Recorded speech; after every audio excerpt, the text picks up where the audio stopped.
यह जो आप पहाड़ देख रहे हैं यह सिर्फ पत्थर के ढेर नहीं है, यह उत्तर भारत का सुरक्षा कवच है। लेकिन खबरों में आ रही है कि इस कवच को तोड़ने का सरकारी आदेश प्लान सामने आया है। नमस्कार दोस्तों, आज हम भावनाओं में बिना बहे सीधे तथ्यों और लॉजिक पर बात करेंगे कि अरावली रेंज को नुकसान पहुंच गया तो आपके और हमारे जीवन पर इसका वैज्ञानिक रूप से असर पड़ने वाला है। यह मामला सिर्फ पर्यावरण नहीं बल्कि हमारे सर्वाइवल का अस्तित्व है। सबसे पहले अरावली के महत्व को विज्ञान की नजर से समझते हैं। इसके 3 बड़े फैक्ट्स हैं। नंबर 1, कुदरती दीवार। अरावली की दुनिया सबसे पुरानी पर्वतों श्रृंखलाओं में से एक है। यह पश्चिम में फैले हुए थार रेगिस्तान और उत्तर भारत की मैदानी इलाकों में बीच दीवार की तरह खड़ी है। यह रेगिस्तान रेत और धूल की आंधियों को दिल्ली, एनसीआर और हरियाणा और यूपी की तरह बढ़ने से रोकती है। फैक्ट नंबर 2, पानी का स्पंज। यह सबसे जरूरी पॉइंट है। अरावली की चट्टानों में एक स्पंज की तरह काम करती है। बारिश के पानी को रोकती है और जमीन के नीचे भेजती है। Ground water recharge. Delhi, NCR, Gurugram, Faridabad और राजस्थान के कई शहरों का ग्राउंड वाटर लेवल इसी पर निर्भर है। दुनिया के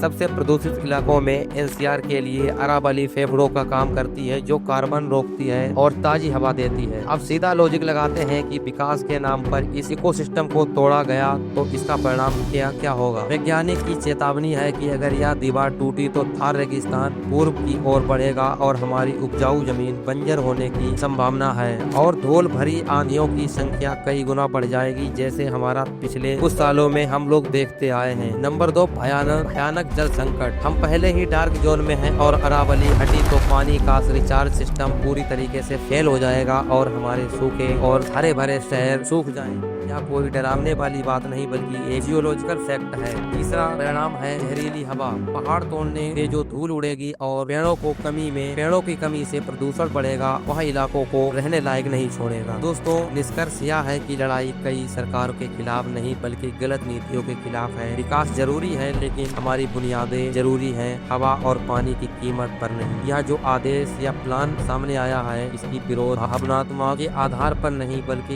इन ठोस वैज्ञानिक तथ्यों के आधार पर होना चाहिए। अगर आपको यह फैक्ट लॉजिक लगे तो इस वीडियो को ज्यादा से ज्यादा शेयर करके जागरूक बने और सवाल पूछें। इस मुद्दे की आप पर क्या राय है कमेंट में जरूर बताएं।